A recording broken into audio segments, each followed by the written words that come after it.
Welcome to Gen X TrustFall, the podcast dedicated to planned and unplanned midlife changes and the ability to trust in the unknown. I'm Carla Loomis. I begin this episode with yet another shout out to my friend Kirk Ward. He has introduced me to some of the most incredible people in show business, and this week's interview is no exception. Albert Hughes is a movie director who found fame early in life with movies such as Menace to Society, Dead Presidents, and From Hell. However, he found that life outside of Hollywood was more beneficial for his creativity and quality of life. My conversation with Albert covers his childhood and early career with his twin brother, his decision to move out of the United States, a recent diagnosis of autism spectrum disorder, and so much more. I have to confess that I didn't do any research on Albert before our conversation.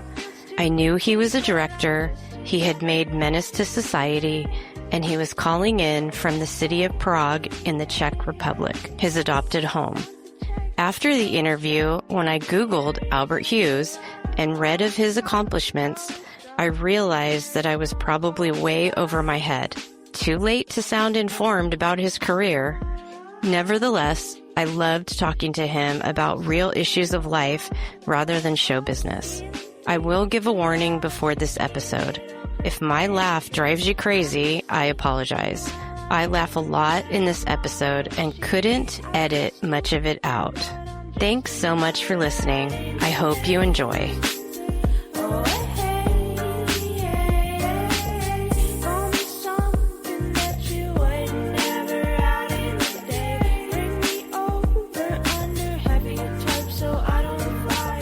That's an interesting way to start. My name is Albert Hughes, and that's all anybody would know if I was being introduced to someone. It's just my name. So okay. Yeah, there's my name. Well, welcome. You want my occupation? You want my age? You want... I would love for you to tell me anything that you would like my listeners to know about before we kind of jump in. Let's see. I would say that I'm 54 years old. I'm biracial. My mother's Armenian. My father's supposedly, as they call it, African American, which I don't understand because you never say European American for white people, but right. That's another discussion. You're right. Which also leads to why I left that country. I am a filmmaker. I've been doing it since I was 12 years old when my mother gave me and my twin brother, she rented a camera for us and then eventually bought us one. And then I've been doing it professionally since I was 18 and made my first movie at 20. Started out my career with my twin brother, who happens to also be biracial if a person hasn't figured out the word twin means that. And that's it in a nutshell. As a teacher, we like to define our terms. And so I think that's really good that you that you did that. I like that. Yeah, I'd like to. You got to underline it for 33% of society that aren't quite up to snuff. Yeah, we won't go there at this point in time. Well, thank you so much for being here. And I want to give a shout out to my friend Kirk for introducing me to you and for setting this up. I really appreciate it. And yeah, that's my guy.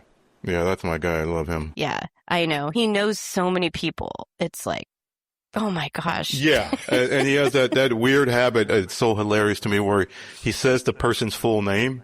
Yes. He's like, yeah, I mean, it's my good friend, Jack Javier London. I'm like, what? I know. Or you know, Susan Delamaco. And I'm like, dude, you could just say your good friend Susan. I don't need her full name. I know. He dropped so many names in the interview that we did, and I'm like, oh my gosh, do I need to check with people like to see if it's okay? Oh yeah, he remembers everybody's name. Yes, he does. And he remembers like people's facial expressions and what happened. He's a good storyteller. What do they call it? A raconteur. Yes. Yeah. He is excellent. So let's get back to you. Okay, so you were born in Detroit, and as a twin, did you have any other siblings? I had, how do I put this delicately? Papa was a Rolling Stone. Oh. Wherever he laid his hat was his home. So he had some other children that were half sisters and half brothers, but didn't live with us. We lived with them on and off. Sometimes we'd see a few of them. I think I have I think I have 2 sisters and 1 brother that I know about. Okay. Got it. I think most of us, right, with the DNA tests, I'm also waiting someday to find a sibling. I'm not sure. Oh, no, it's either that or somebody in your family is a serial killer. They're doing that now, too. That's right. Well, you never know. So you grew up wanting to make movies. That was your... Not necessarily. I think that when we were younger in Detroit, we were born in 1972 and we moved to California in 1980. We were fascinated with movies, but didn't know the possibility. Like I was more groomed to be like an artist, like drawing, because my mother was a painter and my grandfather was a painter and my aunt's a painter. And so I was being groomed for that. And by the time I was in California and I was 16, I had, done a few commissions, but I was too frustrated with my talent level. I wanted to be better. But at the same time, concurrently was my brother and I doing home videos and in high school video production class. And I think at 16 was the age where I realized, I can do this, as a hobby. And I dropped art completely. I stopped, except for when I sketch shot lists and stuff like that for prepping a movie. Like I still use that skill set, but I don't put the pressure on myself to make the art so good anymore. Yeah. It's just a means to an end for your job. Okay. And so you and your brother start making movies, and then how do you find success in that? What was that path? It was all like a blur because we did our first movie at 20, which is unheard of, And we were doing music videos at 18, and I was in film school at 18 and got hired straight out of the first year of film school to do music videos. Now, my brother didn't go to the film school because he was young and in love and knocked some girl up. And so we got hired. It was a 2-year program. It was Los Angeles City College, Oh, wow. Which is a great film program. And I wasn't able to take the second year because we were making music videos, which during the period that would have been my second year. And then developing a script to our first movie called Menace to Society. And next thing you know, we're on the set making a movie. Oh my gosh. We're all thinking this is normal. Nothing about that was normal. Yeah, when you're 20, you really don't know how the world works yet, right? You're just kind of on the ride, and that really is unheard of. I mean... Yeah, like the best thing about that age is you don't know what you don't know. And so there's a brashness. You have kids, you said, right? Yes, Or 1 or 2. You have 1 or 2. Yeah, I have 2 boys, yeah. Yeah. Like that age, especially boys, like girls are more smart about it. They're more measured. Boys are just like brash and arrogant and bold and doing stupid shit. And sometimes it helps and most times it doesn't. Yeah. But in that case, it helped you because you just jumped right in. Yeah. Yeah. We were doing a lot of silly stuff back then that actually helped us. That was a huge movie, if I'm remembering it correctly. Yeah. But it outperformed all the major films that summer, including Jurassic Park, Philadelphia, and one other big one, The Fugitive. In all the major markets, we outperformed them. We didn't outgross them, but we outgrossed them compared relatively to our budget, which was like $3 million. And it won the MTV Movie Award that year, which is a funny story because we refused to go because we thought we were going to lose to Jurassic Park or Schindler's List. Really? And yeah, our publicist kept calling saying, "You guys got to go." And we're like, we're not going. And she called the next day and said, "You guys got to go." And we're like, "We're not going." The third day she goes, "Okay, TV just talked to me and, you guys got to go because you won." And we're like, "Okay." Oh my God. That is a great story. That's a great story. And it shows what a 20-year-old is thinking. Like that is such a great example of a 20-year-old's thought process. And we had to act naive. We put the camera on you like, and the winner is, we're like, oh my God, we're in shock. And I think we had probably the record on the shortest acceptance speech. I'm going to look that up. I know it has to be on YouTube. I have to look that up. I'm going to do that. Yeah. Today. Well, watch out for the dated jean shorts that I'm wearing. That's even better. Apparently, it's very popular in Eastern Europe still, the jorts. Oh, well, look. Hopefully you kept them.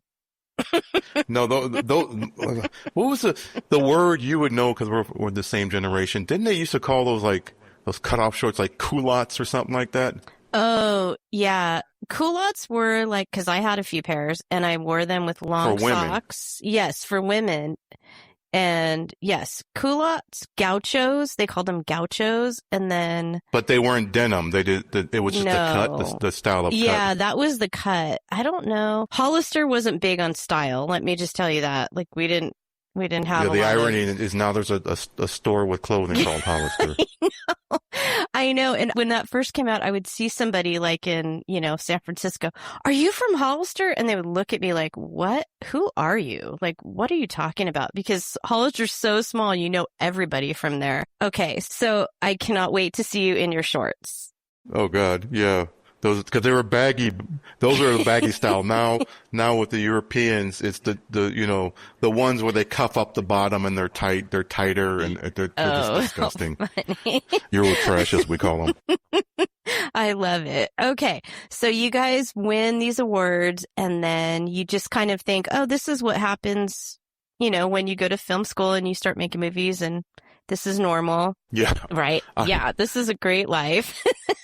Yeah. I think we were prepared for it because we were already freaks to begin with, because we were biracial twins that looked identical, and we still don't know if we're identical. We were raised in Detroit for the first part of our life, and we were stared at most of our life and pointed at and picked at, and, people touching our cheeks, our hair, or this or that. And so by the time we do the first film, there was a paranoia that set over us, because we used to always walk in a room, and I think most twins can relate to this. We'd be like, why is everybody looking at us? And like, duh, they're looking at us because we're twins. But a twin never knows they're a twin until it's told to them. You forget it seconds later. And so the first part of our life, we were wondering, why are people staring at us? Right. The second part after the 20s, not the second part, but our adulthood was, okay, are they looking at us because they recognize us from the fame that we got early on? Yeah. Are they looking at us because we're twins? Or are they looking at us because they want to hurt us?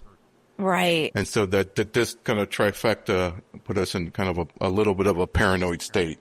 Well, in your 20s, you're still so impressionable. You're still trying to figure stuff out. That must be really, really interesting, especially in Hollywood, right? Hollywood is its own world of its own. It's almost like its own universe. Yeah, and we kind of insulated and isolated ourselves. Like, we lived 50 miles, I think it's 50 to 35 miles east of Los Angeles in Claremont, Pomona area. And we had offices on Sunset Boulevard, right? We had offices at a certain time in Santa Monica, but we would always drive back inland, and we would never go to parties. We'd never hang with celebrities. And that lasted for a while until drugs were introduced to the partnership, and then all hell went loose. Okay. I think that's such, unfortunately, the story of Hollywood too, or success. Yep. I don't know about Hollywood, but for sure success. And so I'm going to assume that it wasn't you that went the drug route. Yeah. But he's talked about it openly, so it's not a big secret. It is basically like, I mean, with what your subject is, and your podcast is where the big pivot happened for me. But it's been building, and outside of the working relationship or the relationship with my twin brother, the kind of disillusionment of America had been building. Okay.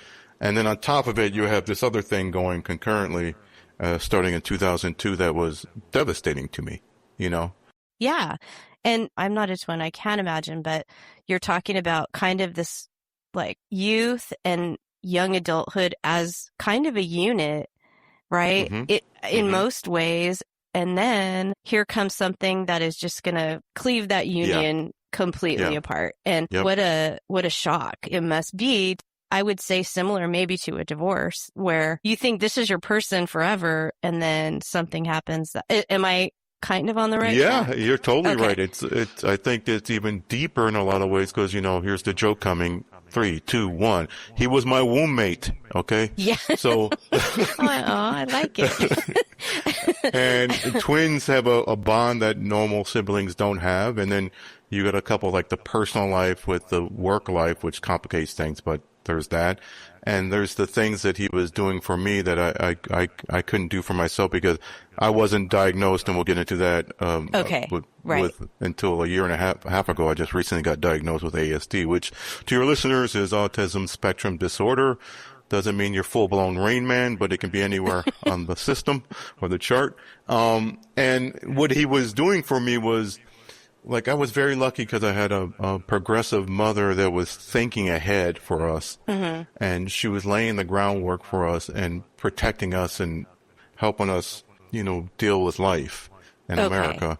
And then I had a brother who was running interference for me. So I wasn't the typical, like, spectrum kid that, had the problem of bullies. And, we had our fair share of bullies, but sure. I didn't have to walk alone and deal with the struggles that a normal ASD kid would have to deal with. So in my diagnosis, I realized, it's a football term, but my brother and my mother were basically like fullback. They'd punch a hole in the wall and I'd just walk right through it, Because they recognized your need for that.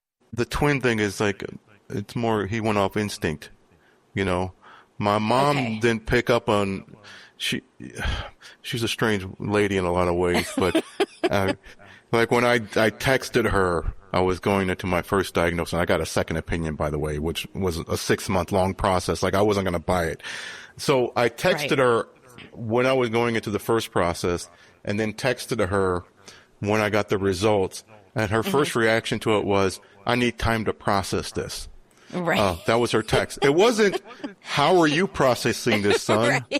How are you feeling? And I go, my mom might low-key be a narcissist, right? I would think if my kid did that, I would go, that explains a lot in the childhood and why, this was that way, or he was looping on something, or, disruptive, or what's the word? Like, you've seen it as a teacher. It's like, sometimes those kids can get in a creative loop, or they can get in a loop where they're obsessing over being wronged. I don't know. I feel like it, it's opened up a whole can of worms. Yeah. It is interesting. And I'm assuming she's in her 70s or 80s. Yeah, 70s. Yeah. Yeah. That diagnosis wasn't around when we were kids. We didn't have, that's the kid that sits in the corner and just everybody leaves him alone and lets him sit in the corner. Whatever it was, right? Like it wasn't. Yeah, whatever version of it was. Whatever we called it, it didn't have that name. And so I think our parents just kind of don't understand a lot of it. But I also have witnessed that parents for sure get more narcissistic as they age. So I want to honor your statement of that I think it's kind of a natural progression of just aging where you just go, what about me though? Right? Yeah. They revert back to childhood. Yes. It's like they start out in diapers, they end up in diapers. They start out self-centered, they end up self-centered. Yeah. 100%. I told somebody the best prep for me for having elderly parents was having teenagers, because they both will just look right at your face and lie. And as if there's absolutely no, I'm fine. No, I didn't fall. No, the doctor said everything's fine. I'm perfect. Like, that's not what I heard. Yeah. So anyway, another tangent. Let's go back. No, it's all good. Okay, so you're in your 20s, your brothers, you guys are kind of going your own way. And well, that happened when we were 30. That happened when we were 30. Okay. Yeah, so full 10 years after our first film, yeah. Okay, and so you did multiple films after that together? Yep. Okay. Yep. And what happened was the fissure was happening before the so-called addiction came on, right? Okay. I don't know why I said so-called. It's an addiction. Or it was. It started at work, and I think it's because we were so intertwined, and it becomes an identity thing. I think that he just wanted his own thing, his own identity. I never felt that way. I liked hiding behind a partnership. I was really comfortable in that. Right. And I think that also goes back to that fullback thing. I liked having a mouthpiece, a face that was in front of us, and we can strategize in closed doors. Where back then I was definitely not the easiest. Okay. And I think the rupture started on. I think we did 4 films, 5 including a documentary. The third one was called From Hell, which we did with Johnny Depp. in Prague, which is where I live now. Oh, I see. And that's where the thing happened. Your subject matter happened. Okay. The change. Yeah, the change. That's where the awakening happened. Yeah. So you were in Prague, and that's how we'll get there, but that was one of my questions. Like, of all the places in the world, how did you end up in Prague? But that makes sense. So you were filming that movie there and got to experience that place. Okay. But there's two things about it. One is, had the studio said, you know, they're chasing the dollar, you know, that's what they always do. You know, they're chasing where you can make it the cheapest. Had they said you have to shoot this in Siberia, I probably would be living in Siberia right now, you know. The second part of it is, like, once I did that movie, I vowed never to come back because I hated some of the cultural clashes I was having with work. Okay. And, you know, they were only literally like 10, 11 years out of communism. And I was feeling a lot of their communist ways, which is, if you tell a communist to nail 10 nails into the wall to fix the wall, they'll nail 2 in and walk away. Then you come back and reprimand them and said, I wanted 10. Come back, there's 5. You know, so this repeats itself 4 times, right? And then you might smell alcohol in their breath or some shit, right? And, you know, the thing that always boggled my mind about communism is, like, I'm talking about in the versions of Eastern Europe. I'm not talking about in its truest sense or whatever. I don't want to offend any communists out there. I do have a very small but opinionated communist. No, I don't. Yeah, a rabid fan base. Yes. No, the thing that amazes me about it is that there's 2 things that come out of it that I've seen is that there's no logic. The logical mind that just doesn't think because of the brain drain that went on back then. They got rid of all the thinkers, the rebels, the this, that, and they just started fucking each other and making stupid babies, basically. And there's no logic and there's laziness. So that person that's repeatedly going back to put the nails in the wood, had they just done it right the first time, that would be the more efficient way to use your time. Instead of going back 4 or 5, they don't learn the lesson of, like, Jesus Christ, my boss keeps on telling me to do this over and over again. Like, maybe if I just do it right the first time, you know? So that was the thing that made me go, I'm not coming back here. Fuck this place. Okay. And was that mostly because your crew, like the people working for you on the set, were... It was restaurants, it was crew, it was... Everything. Okay. It was service industry, it was a lot of things, you know. But I gotta be fair here. It's like, my brother and I dealt with it differently. Like, my brother stayed the ugly American. I decided not to be the ugly American, and I'm not complimenting myself, I'm just saying that. I had to take a different tack on because I was dealing with a lot of the crew, which was just accept what comes to you, don't try to force things. Okay. And once I did that, they loosened up and were less cold, and I kind of folded into the social part of getting something done a lot easier, and I learned how to film that runway, basically, right? Okay. So I leave, and this recently happened with my daughter, who turned the exact same age in Europe, working on a project with me, the one with Kirk, right? Yeah. She turned 28 in Budapest, which is a kind of sister-like city. I turned 28 in Prague, and her first night in my apartment, she was busy online trying to get her facial products or hair products and she was just driving herself crazy. I said, Adrian, let me tell you something I learned when I was your age in Europe. I said, you're not going to beat Europe. Europe's going to beat you. So I fly back to the States. We finished the film, and I realized, oh my God, that's what I've been missing. Like, all this time, I'm in America, and I have to double back to my childhood to make you understand what this feeling that built was. Because you have to direct me at a certain point. I'm going to meander and get back to the point. It's okay. I'm fascinated. And let me just tell you, my master's was in psychology. So I love that you're doubling back to your childhood. It makes me so happy. So I'm doubling back because of the city of Detroit, right? Okay. And the city of Detroit at that point in the 70s was considered a chocolate city. It was predominantly black, right? Just like Atlanta is, just like Chicago is in certain parts, right? And the reason why Detroit is predominantly black is because the auto work back then before the auto factories and companies went bust, right? And all the blacks from the South had a great migration north for the jobs. And you can make good money. You could buy a house, even, during discrimination. And what happened was white flight. And white flight sent, the white Detroiters out to the suburbs, and they fled the city. It became like a dangerous city, a crime-ridden city. It's like the ultimate city for the decline of a great city in the 70s, basically.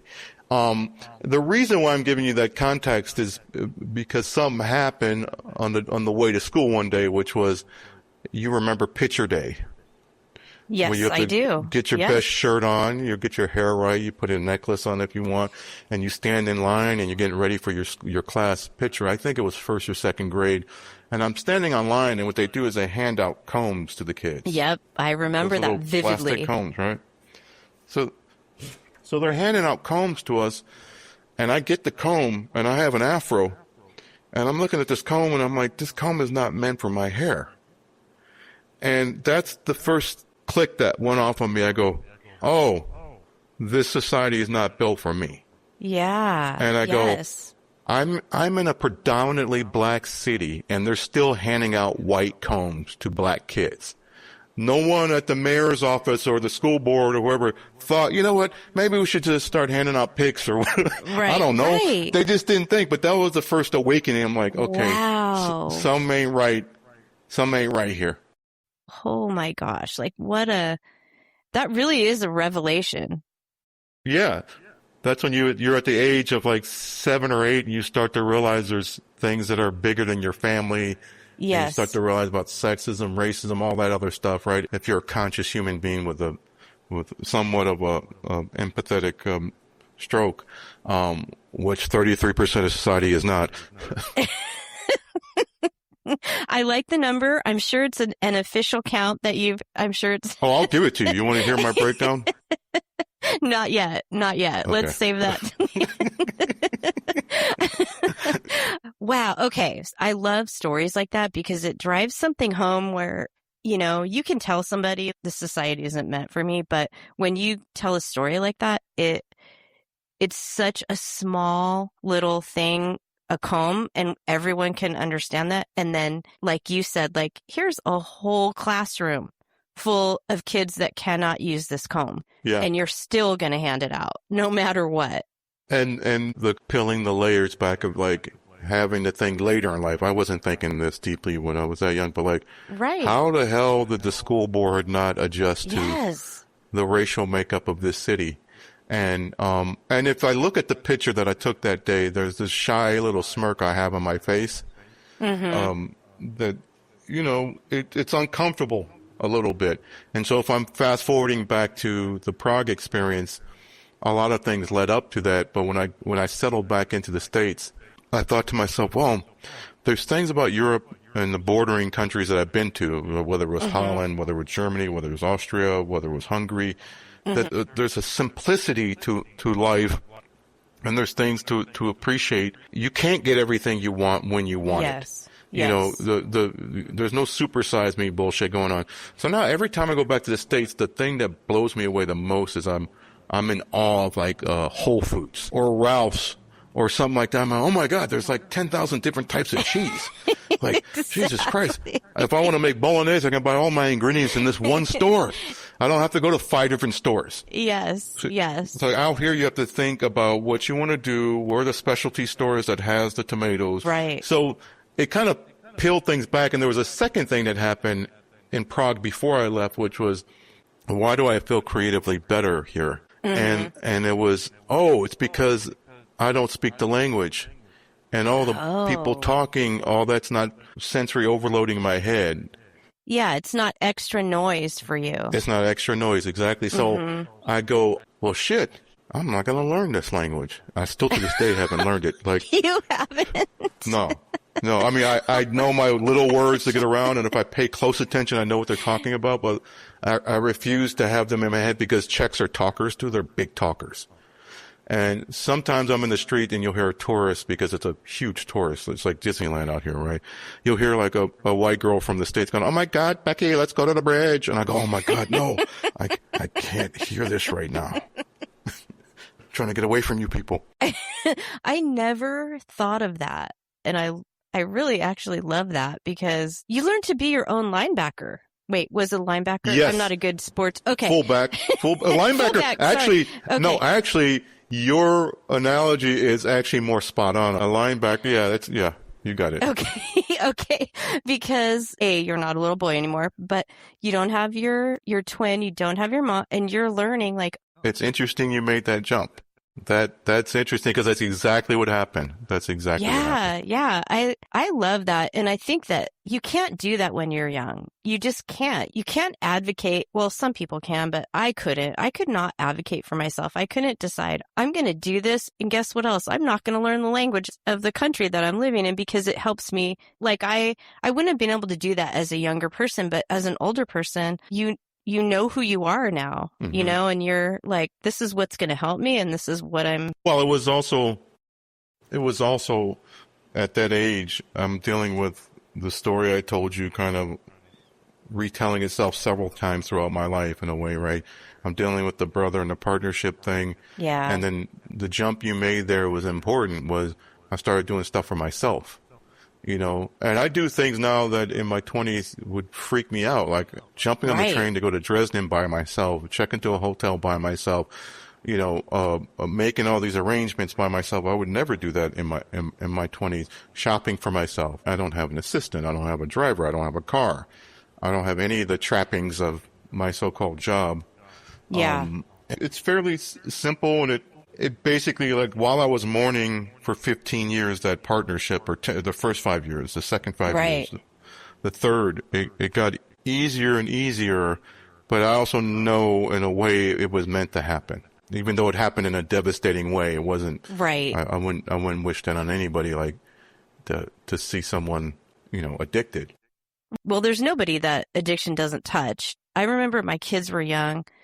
And I have 2 boys, and like you said, boys tend to be doing their own thing, no matter what your advice is. I would leave notes on the bathroom mirror, because they didn't want to talk to me about stuff. And so I would write like these notes and put them on the bathroom mirror, because I knew they had to brush their teeth and they'd read it. They couldn't help it. And I would say there are only 3 things that you can do that change your life forever. 1, have a baby, get someone pregnant, because then that's taken out of your, you know, it's not your decision. 2, kill someone. That changes your life forever. And 3, get an addiction. You know, those are the 3 things that you can overcome them. You can deal with them, but they will be with you forever. And oh, yeah. Well, I need to write those down. I wish you were my mother and had that in the mirror. Well, they threw it away as soon as they found my notes. I would put like, meth will make your teeth fall out, and that'd be in the garbage, and herpes is forever, and they'd throw that in the garbage. And my youngest came in, will you stop putting those notes on the bathroom? Like, yeah, when you move out, I will. That's it. So that's clever what you did. Well, they didn't want to talk. Boys are notorious. Yeah, was it? I think that's a good way to do it. They did not. They did not like it at all. I wish you were my son and could appreciate it, because they could not. I definitely appreciate it. Like, I think that's the most subversive way to get information across. Anyway, so you moved to Prague, and is that a main place for making movies? I'm going to assume. Is that a big? No, it was. It still is. Like, there's still, like, Hollywood still comes in. Like, Scorsese just made a movie here with Leo and Jennifer Lawrence, right? Oh, okay. It's still a production hub. Like, it depends on the year. Like, Hungary had a very great tax break, and that's what happens. Hollywood chases it. So then all the Marvel movies and everything were made out there. The project with Kirk and I was made out there, right? And then Prague gets its shit together and, you know, comes up with a tax break that's nice, and then production moves here for some time, and then it moves to South Africa. It's all over the place. Okay. Yeah. It's kind of like in LA once was the capital. Like, that's everything shot there, and nothing shoots there anymore. Nothing. Yeah. Except for TV. I get that. Yeah, there's a lot of out of Hollywood and somewhere else to save a buck. Yep. And Canada was kind of the original. It was going on there for far longer than in the tax break states in America. There's like Atlanta has a tax break, or the dollar being strong, or a tax break in Europe. Canada was the first to do all that. Okay. Vancouver and Toronto, yeah. And what you were talking about, I mean, British Columbia is kind of the California of Canada. I think that's what they call it. But Yeah. it's not a culture shock. It's not a change. But we do notice, like my husband, his other job is concrete, right? So he works for a concrete company. And in the US, everything has to be, ADA approved, and the steps have to be a certain length and height and whatever. And here that they don't have all those restrictions. And so he's always walking around like, well, that wouldn't be legal in California. That wouldn't be legal. So it's behind in a way of, like, I think with lawsuits, right? People aren't suing each other over. Yeah, they don't have that culture. Yeah, they don't have it. And kind of like you said, you have to go to a liquor store if you want to buy liquor, and you can't buy it at. You don't see cigarettes out in the open. No. I think what you're talking about with Prague, I get that. And there is a simplicity and there's a planning that you have to do. Whereas in the US, you want everything. I mean, you don't even have to leave your home anymore. Everything will come right to your doorstep. But the states are great for service selection and size. Yes. Yeah, if you need 50 granola bars, you can get it. Yeah. So you're in Prague, and tell me about your diagnosis and how that even came about. I have an autistic friend who became very successful in life in probably his late 20s, early 30s. And he's a French guy who lives in Portugal, has a wife and kids. And he's on the extreme end of the spectrum. And for your listeners who do or don't know, it's very hard to talk about autism because everybody thinks Rain Man or nonverbal or no eye contact. And when you get into like the spectrum, there's several things that you can be elevated in a person, and then in the other areas they're quite normal, right? Yes. Or they're high functioning, let's say, right? This friend of mine considers himself high functioning. I don't. Although he was able to make a success out of himself, the way his mind works, it's a million miles a minute, Okay. And early on in our friendship, when we met in 2006 or 7, he kept saying, back then it was Asperger's was the word before they found out Hans killed 800 kids in Nazi Germany. And then they changed it to ASD. So, he kept saying I was one. And this kind of funny banter between us had been going on for a few years. And I said, misery loves company. Meanwhile, I'm diagnosing people I work with that I love. I love working with these people that can have extreme focus, and whatever. So he finally says to me, you should get a diagnosis. I'll donate money if I'll get an expert to diagnose you. I'm like, cool, whenever you're ready. But he also has ADHD, which means, you know what that means. Okay. So he'll say something and never follow through. Right. And that's what you were planning on. Yeah. Yeah. It's been going on for years because when I say something, I follow through. Right. And then there's the autistic side of him, which he's convinced himself of a narrative that's not true, which is Albert doesn't want to be diagnosed. And he kept saying that. I'm like, dude, how many times I got to tell you? I'm cool. Put your money where your mouth is. Yeah, so he found the expert. Well, it turns out this is the most hilarious part. It's like, well, there's two hilarious parts to it, to me. It turns out the expert he finds, I don't realize this at the time. His name is Simon Baron Cohen. And yes, he is related to Sacha Baron Cohen. Okay. He's Sacha Baron's cousin, but he's one of the foremost experts in the world out of Cambridge in England, right? No way. I didn't know while he was doing the diagnosis. I read some things of him online, saw videos, know about his books. I didn't know that anywhere in the world you get a diagnosis, they're using some of his teachings or some of his research or his paperwork or his questionnaire, his standardized kind of testing. So I go into this like kind of blind, and we do 2-3 hour sessions. I have to fill out some paperwork. It was fairly quick that first diagnosis. And he gives it to me, and I told you what happened with my mother, and then I had to kind of process it in a way. It didn't really shock me, but I was having trouble accepting it fully because I first was struggling with the superpower part of it that people talk about, like whether you're a mathematician or an engineer. I don't have that type of mind, right? I didn't want my hard work to be undercut by some silly diagnosis saying, well, that's the reason why you're talented. And it's like, no, I don't, that didn't. That makes sense. But, that makes sense. Yeah. And that took me a year to kind of unpack that. But where it really helped was my daughter.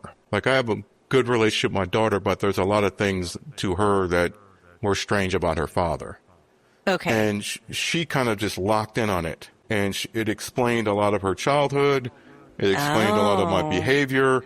And so it was most helpful with her. So I get the first diagnosis and I tell my friend, like, yeah, this is a serious thing, you know? Yeah. Like, I need a second opinion. So that drags on for a while because, yeah. Can I ask you a question really quick? Did you recognize yourself in what they said about you in the diagnosis? Did you recognize a lot of yourself, or did you go, well, that's not really? Well, I was still struggling with some of the behaviors.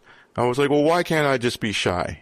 Why can't I just be an introvert? Okay, I see. Why can't I just, be passionate about something? Why can't, I was kind of making excuses for, like, the interesting thing is people always want to use the eye contact thing, which is bullshit. But while at the same time, if you met me in my 20s, you're not getting any eye contact from me, right? I learned eye contact because I was working with hundreds of people per project. So my socialization, or my masking as they call it, my masking came from observing people in a way that most people don't have the opportunity, meaning that on one job, I'm dealing with more people than most people have met their whole life, right? So you multiply that times many jobs, and I'm paying attention to details, of course. So I start to learn behaviors. I'm still processing a lot of it, and for the most part, I've accepted it, right? I go into the second diagnosis, which is the second opinion, second diagnosis, which is much more involved. It takes 6 months. Oh my gosh. I have to talk to 2 specialists. I have to fill out 5 different PDFs of questions. Halfway through this process, they're referencing whatever they're standardized it. And come to find out, 3 of the 5 documents they used on me on the second diagnosis were all from Simon Baron Cohen. Oh my gosh. So guess what? So I guess I know where this one's going to end up, right? Yeah, exactly. Wow. Who would have thought that guy would be related to? Yeah, exactly the same spelling with the hyphen and everything. And he's mild-mannered. I think he's either 70, he's close to 70, a little over 70 maybe. I met with him in London a few months ago for dinner, and he found out I was getting a second opinion. He looked across the table at my friend, the guy I told you about, and he goes, well, there's your second opinion. I love that.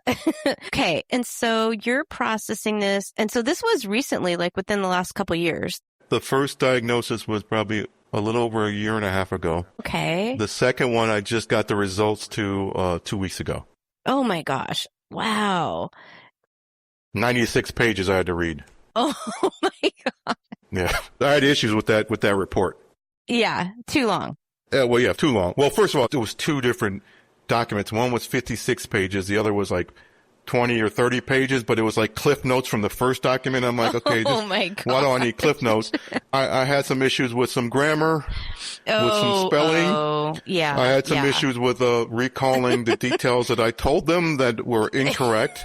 Some of them were incorrect. Oh gosh. Well, so much for scientific research and all that stuff, right? Like when I was getting my master's, you can actually find case studies that prove whatever you want. So exactly. In that case, to me, I think, wow, these people are really smart because they can prove anything through this case study and they can make me believe it. And I can read 2 opposing case studies and believe that they're both right. It's also when I was at dinner with Simon, I was trying to pin him down on, if you had 100 people in a room, how many are autistic? Because we now know that with more knowledge and more testing and all that stuff, like the numbers are rising because of that. Before, it was like you said, it was a problematic child. Nobody knew what it was, right? Yeah. So I kept asking him how many in 100. He's like, well, it's not about that, Albert. It's about helping the kid that needs help, because that's his big thing, is identifying the 12-year-old that needs help, you know? And I go, no, I want to know the number. I want to know. And he would not give me a number. And he finally said, well, if you go looking for it, you'll find it everywhere. Yes. Okay. And I go, oh, shit.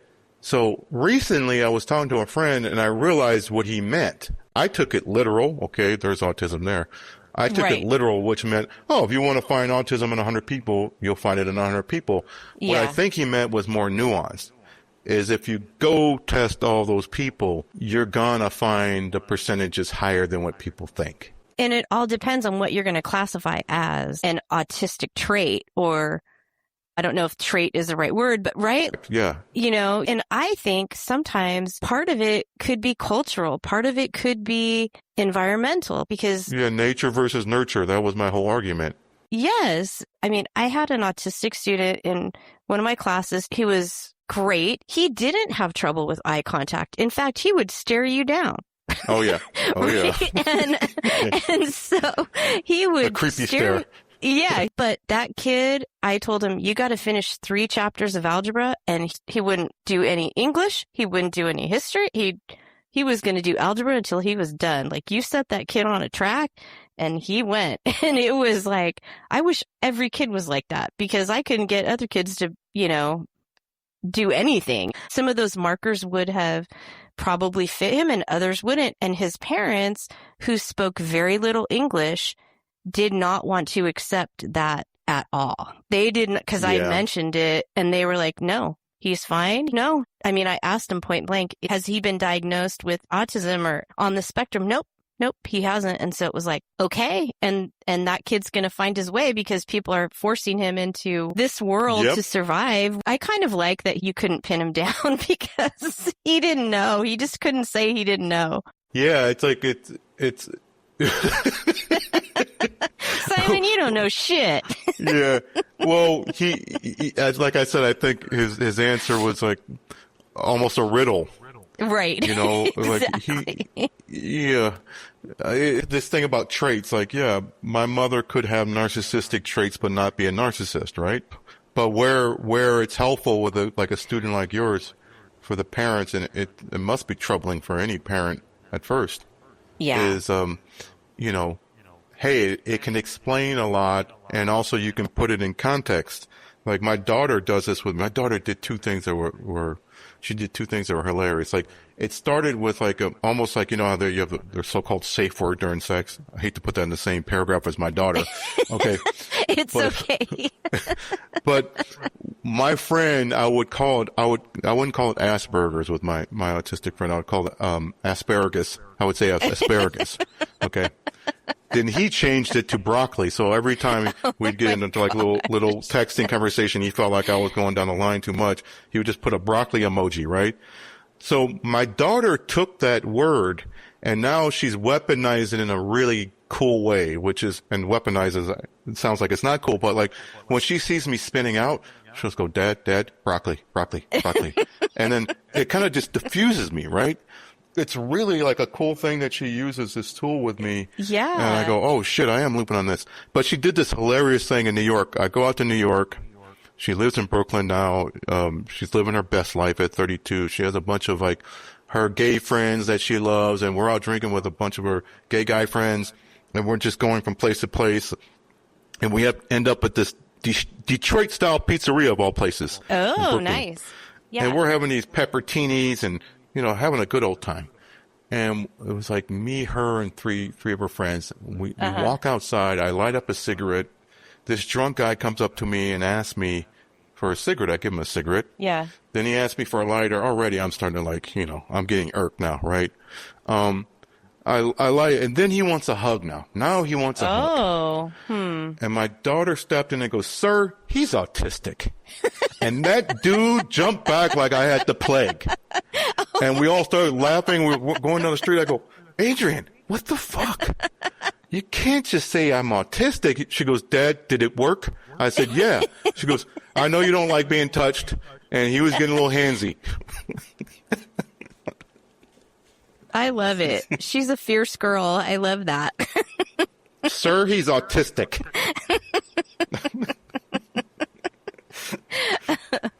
That is awesome. I love your daughter already. She's she's your linebacker. She's your what did you call it? Fullback. I don't know. Fullback, yeah. Fullback. Yeah. She's another fullback you have there. Yeah, for sure.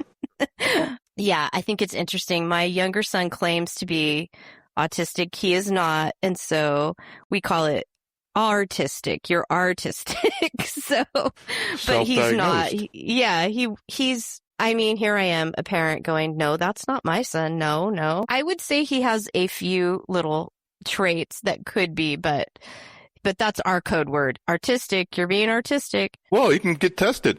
I think it's helpful if there's a struggle somewhere. Yes, I agree. If there's like a social struggle, emotional struggle, it's helped me. Let's say I wasn't, and I still got this diagnosis, right? It's helped me like diffuse. Like if my mind is going into a bad or dark place, or I'm obsessing over a subject that's not creative, but it might be a person who's wronged another person.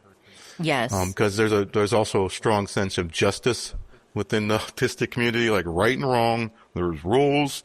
They're not meant to be broken. And when somebody breaks a rule, it spins me out. Bringing it back around, like at this age, I want to understand myself really well. That seems to be a goal of mine. And I think that most people really want that, especially at this age. Earlier, you can focus on, I got to make money. I got to raise a family. I have to do this. And then all of a sudden at this age, you're like, I just need to figure out who I am now. Yeah.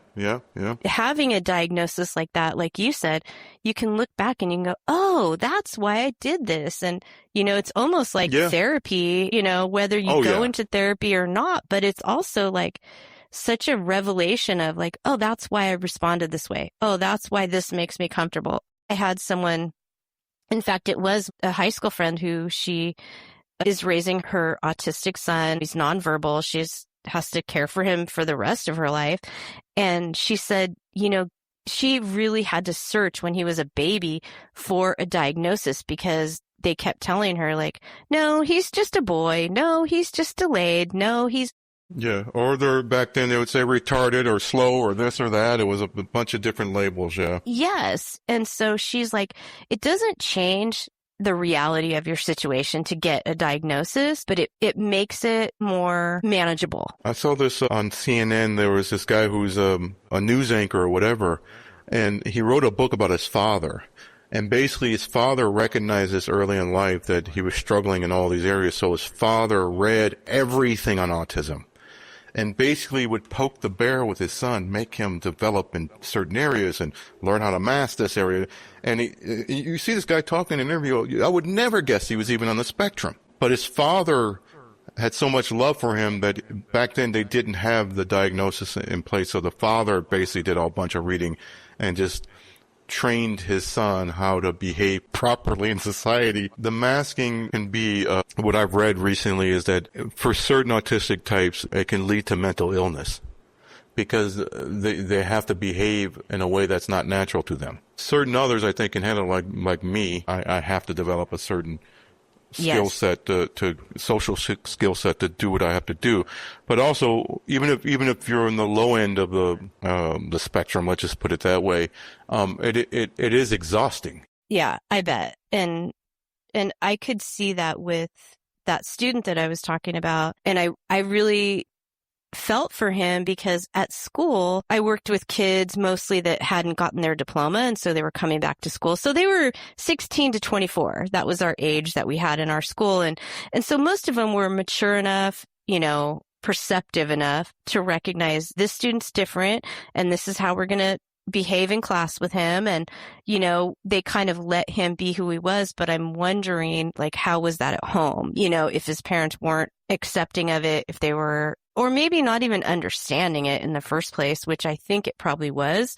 But yeah, I could see that and how frustrating that would be. And so interesting. Well, wow, this was quite a, this was quite a conversation. Yeah, we barely scratched the surface, but it was good. Oh, dang. All right. Well, if you ever want to come back and talk about... Well, can I give you my percentages, my societal percentages before we leave? Oh my gosh. Yes. How could I forget? Yes. Okay. It's going to be pretty brutal, but let's just apply it to the States, okay? My theory is, this is only my theory, is that 33% of society are fucking idiots. Okay? Okay. And it's bore out. The evidence is bore out the past 10 years in America, okay? Okay.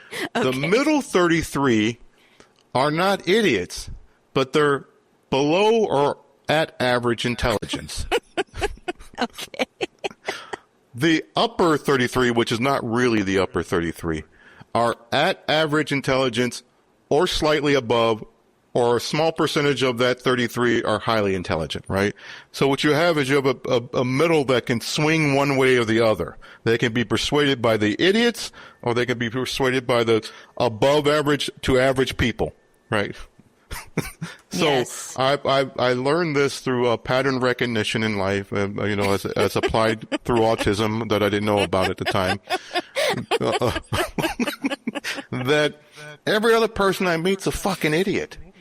And, I have to deal with that for the rest of my life. And there was a talk I had with myself in bed where I'm like, oh my God, I have to deal with the fact that I'm going to meet probably an idiot every day of my life. And it's going to make my life quite difficult. And, what do I do about that? That's it. That's my spiel. Oh my gosh. That cracks me up. Well, I'm going to digest that. I'm going to think about that. Process that, as my mother says. Process I'm going to process that and hope, yeah, I can't disagree with some of your analysis. I can't, but maybe I'm just fortunate. I think I'm really fortunate enough to be surrounded by the top 33%. Well, you can select. Okay, you can select what you want. And I'm also not accounting for ignorance because the top 33, there could be a person who's ignorant in there because the root word is ignore. They can choose to ignore facts. Well, but doesn't that kind of place them in the middle or if you're, I don't know. I've met a lot of smart people that are fucking ignorant. Okay. Like really smart people. I mean, look at Elon Musk. Well, I know. Look at Jeff Bezos. I want to call them idiots, but they're ignorant. Sorry. Don't be sorry. This was an awesome interview. I am so excited, and I'm so glad that Kirk convinced you to do this for me. And I just am so grateful to you that you're willing to talk about this stuff, because I didn't even think about an interview with somebody that has been diagnosed on the spectrum so late in life, that I totally love it. And I mean, I am 100% impressed by all the other stuff that you've done. But to me, that's just thinking about your life in a whole different way. So I'm just so grateful that you're willing to be open about it and talk about it. And well, that's the other symptom, no filter. Well, maybe I need to get tested because I don't have a lot of filter. It's harder to find in women, it's harder to diagnose. Yeah. Well, let me leave you with this. I'm sorry. Okay. Why I think it's harder to diagnose in women is because women already naturally by default are masking. They have to learn to dance through raindrops in the rain. Yes. And come out dry because they have to deal with men and men's ego. So they know they're like masters of masking. Yeah, that is for sure. And I think that's kind of why it's taken me 60 years to figure out who the fuck I am, right? I think about my mom's generation, probably your mom's generation, and they're going to probably go through most of their life not having any idea what they like, what they don't like, what they want, what they don't, I think, and when they are, it's somebody who's so outspoken that they're called bitch or whatever, or they're called all these things because they know what they want. And so, yeah, I think you're right. When my kids were little, I read this thing about how the educational system is failing boys because we have taken out PE, we've taken out exercise, we've taken out playtime. After school programs, Yeah. And so the girls who can sit for hours at a time and focus on something, that's what we evolved to do, right? Stay home, make the house, do all that stuff. And men were out where they were designed to go out and kill something and fight something. And we've taken that out of the educational system. again, kind of goes back to like what traits are being recognized as autistic or not. And so that could also be it, right? I think it might be a combination of what you said, definitely masking for sure. But hopefully your daughter's like, screw that, I'm going to be who I am. And she doesn't have to worry about that. She's very good at that. Good. Very good. I'm glad. Yeah, I think that we did a better job with this generation than our parents did with us. We will see. Yeah. The jury's still out. Oh, yeah, that's right. Well, at least they have labels, and they definitely like weaponize that. Agree. They got mental health days and shit. Don't get me started. They break a fingernail and they want a mental health day off. Here's what you have to do. You can only hire Gen Xers who are used to working for $3 an hour when they were kids, and then no breaks, and had to sit in the back of a station wagon and hold on for dear life as they drove around. And yeah, and the parents were smoking inside that car with the windows up. Exactly. Yes. Yeah, I think I'm going to do an episode on smoking. I think I am. Yeah. We have to do an episode on 70s babies. Yes. Well, I was 60. I was 67, but my brothers were all 70s, and oh my God, they are just too much. Let me tell you that. They are too much. That was a crazy decade. Oh my gosh. Well, Albert, thank you so much. Thank you. And it's been fun.